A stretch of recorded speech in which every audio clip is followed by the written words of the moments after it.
Ural, the desolate, frozen backbone of Russia. In the bone-chilling cold of January 1959, a group of 9 student souls strong, experienced mountaineers who had conquered many icy peaks set out on an ambitious expedition into the snowy wilderness. They were young, intelligent, and full of spirit, but what they didn't know was that this journey would be the last of their lives. Leading the group was Dyatlov, a man admired for his calm demeanor and exceptional leadership skills. The others were close friends, the brightest faces of the Ural Polytechnic Institute. They kept journals, snapped photos, and laughed along the way. Those voices of laughter would later echo only through rolls of film discovered buried in the snow. Their goal was to reach Mount Ototonan, an isolated peak, whose name, in the native Mansi language, chillingly translates to, "Don't go there." But youth, idealism, and a thirst for adventure drowned out every warning. Before disappearing, they pitched their tent on a barren, wind-beaten, sloping, illogical, and dangerously exposed place to spend the night. The tent was hastily erected in the middle of a snowstorm, with no trees for shelter. No experienced hiker would choose that site. And yet, they did. Why? The last known trace of the group was dated February 1st, 1959. After that, nothing, no signals, no letters, no cries for help. Families waited, then began to panic. A rescue team was dispatched nearly 2 weeks later. They expected to find injured hikers, or perhaps a stranded group waiting to be rescued. Instead, they stumbled upon a scene so horrifying it would haunt the world for decades. The tent had been slashed open from the inside. Bare footprints led into the snow-covered forest, in temperatures as low as -30 degrees Celsius. The bodies were scattered across the woodsome, with wide, terror-stricken eyes, some with shattered bones, and one with no tongue. Mouths frozen open, as if trying to scream something no one would ever hear. What happened at Dyatlov Pass? What force drove them out of their tent in the dead of night into the frozen dark, never to return? February 12, 1959. Another freezing day in the Ural Mountains, no different from the countless others before it. But back in Sverdlovsk, inside the dormitories of the Ural Polytechnic Institute, the atmosphere had begun to thicken with unease. The Dyatlov, young, fearless students were supposed to have sent word of their safety by early February, but there was nothing, no message, no sign of life. At first, people assumed the delay was due to weather. After all, this was a dangerous expedition. But as the days dragged on, a quiet dread crept into the dreams of their families. The smiling faces in photographs began to feel hauntingly distant. On February 20th, under mounting pressure from the students' loved ones, an official search operation was launched. The rescue team consisted of soldiers, local hunters, and volunteer students, but none of them knew they were about to enter a place from which no one truly returns. Nearly a week passed as they painstakingly traced faint clues buried in snow. Then, on February 26th, they discovered the first sign, the Dyatlov group's tent. But what they found wasn't a shelter. It was a mystery. The tent had been slashed open from the inside as if someone had torn their way out in pure panic. And that was only the beginning. Bare footprints scattered, confused, desperate, led away from the tent. Bare feet in waist-deep snow at -30 degrees Celsius. No one had dressed properly. No one had taken a flashlight. No weapons, not even shoes. And then the questions began to form in every rescuer's mind. What were they running from? What force could drive seasoned, strong young hikers to flee into the darkness of a frozen night? Why, did they leave everything behind? Food, clothes, journals, cameras, all untouched. But the people, they had vanished into the endless snow. Where did they go? Were they still alive? Or was there something out there lurking silently among the ice-laden trees, waiting for its next victim? From the slashed open tent, the rescue team followed faint, scattered footprints pressed deep into the snow, like blood soaking into a funeral shroud. And then they discovered the first body. 2 of them lay beneath a pine tree almost completely naked, wearing only thin undershirts and underwear. Their skin had turned a bluish purple, and their hands were scraped raw, as if they had desperately tried to climb the tree in their final moments. Branches were broken more than 3 meters high. Had they been trying to escape or hide from something? Not far from there, they found the body of Igor Dyatlov and 2 others face down in the snow. their posture suggesting they had been trying to crawl back to the tent, but never made it. Frozen on their faces was an expression of pure terror, as if they had seen something far beyond human comprehension. But what the rescue team found next would forever haunt their memories. The body of a female hiker, buried deep within a ravine, was found weeks later. Her tongue was missing, her eyes gone. Another had a shattered skull, as if struck by a tremendous force, yet there were no external bruises. One more had every rib broken, her chest crushed inward, yet her skin showed no visible trauma, no blood, no bullet wounds, no signs of struggle. Not a single one of them had fought back. Forensic experts were baffled. The injuries, they said, resembled those from a high-speed car crash.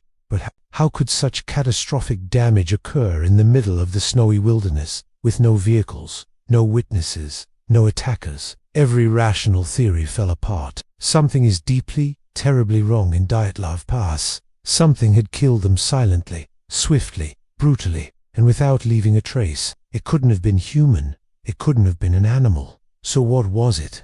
If the condition of the bodies was already enough to haunt investigators, then the next set of findings would push the Dyatlov mystery beyond the boundaries of human logic. During forensic examination of the victims' clothing, officials uncovered something truly disturbing: traces of mild radiation unevenly distributed across various pieces of fabric, but present nonetheless. Why was there radiation? They were merely students on a mountain expedition. None had access to nuclear materials. None were anywhere near known test sites, and yet it was there, clinging to their clothes like a warning from another world. Then there were the expressions frozen on some of the victims' faces. Even those without visible injuries had their features twisted in sheer, unspeakable terror, as if they had stared into something no words could describe. No foreign footprints, no signs of wild animals. The snow stretched endlessly in all directions, pristine and eerily silent, as if death itself had wiped the area clean. And yet, another clue emerged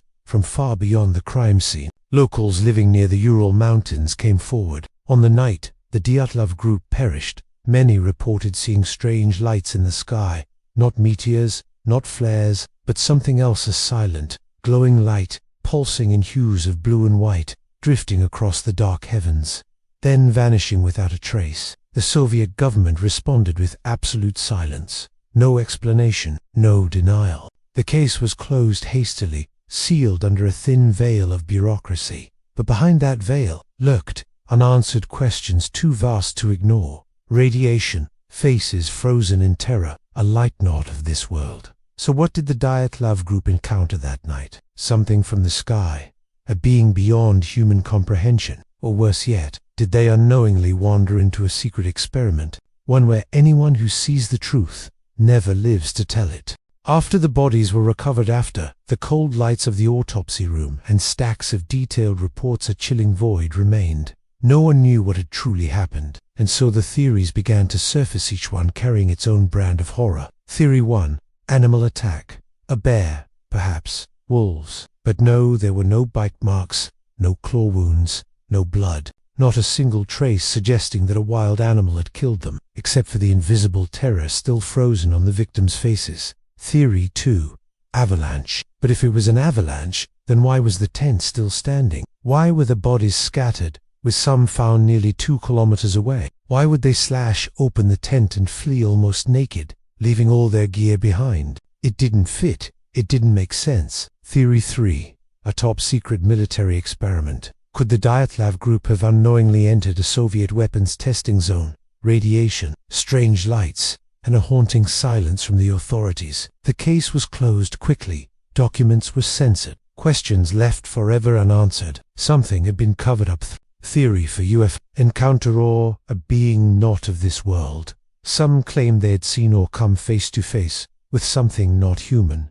The floating lights in the sky, the twisted, horrified expressions, the deaths without a trace. Maybe they witnessed something they were never meant to see. Final theory: internal conflict. But there were no signs of fighting, no wounds inflicted by human hands, no weapons found. They all died in a way that suggests they were running from something invisible. Each theory was raised, then slowly dismantled. The deeper the investigation went, the more the Dyatlov case became a bottomless void, pulling all logic into darkness. So then, what is the truth? Or worse, is there a theory no one dares to speak aloud? A possibility so terrifying, it was left unwritten. More than 60 years have passed since that fateful, frozen night in the Ural Mountains. The world has changed. The Cold War ended. The Soviet Union collapsed. But the name Dyatlov Pass remains, like a frozen bloodstain etched into history, impossible to erase. The case was closed, then reopened, then closed again, investigated, reinvestigated, then swallowed by silence. At one point, the Russian government declared the cause was an avalanche, but researchers who spent decades on the case disagreed. They said, that's just a convenient explanation, a cover story. The files, some were declassified, but most remained sealed, buried in the cold, inaccessible vaults of military archives. Why, if this was simply a mountaineering accident, why hide it? Many witnesses, including those first on the scene, have vanished under mysterious circumstances. Others refused interviews. Some abruptly left public life, abandoned their careers, after reportedly learning too much. No visible killer, no known creature, no name for what caused it. Dyatlov has become a fracture in the map of history, a place no one dares speak of aloud at night. Books, films, podcasts, private investigations from the US, UK, and Germany all tried to find the truth, and yet each of them returned only with more questions. The ghosts of the Urals do not speak. The snow does not answer. Since the night of February 1st, 1959, no one has truly explained what happened. No one knows for sure what they saw, and no one has dared return to the exact same location, on the exact same day, same hour, same weather conditions. Because what if it's still there, waiting for another curious soul, another group to wander unknowingly into the forbidden zone, and the Dyatlov story will repeat itself in the snow. Do you want us to continue the story? A fictional sequel where a modern investigator returns to the pass in 2025 to face whatever still lurks beneath the ice. What do you believe happened at Dyatlov Pass? An avalanche, a UFO encounter, a creature never catalogued by science, or something far worse, a horrifying truth buried by the government for over 6 decades? We're still searching for answers, and this journey might not be over. If you, like us, are haunted by unanswered mysteries, drawn to terrifying true stories that chill more than any horror film, then hit subscribe, because the stories to come will be darker, deeper, and disturbingly real.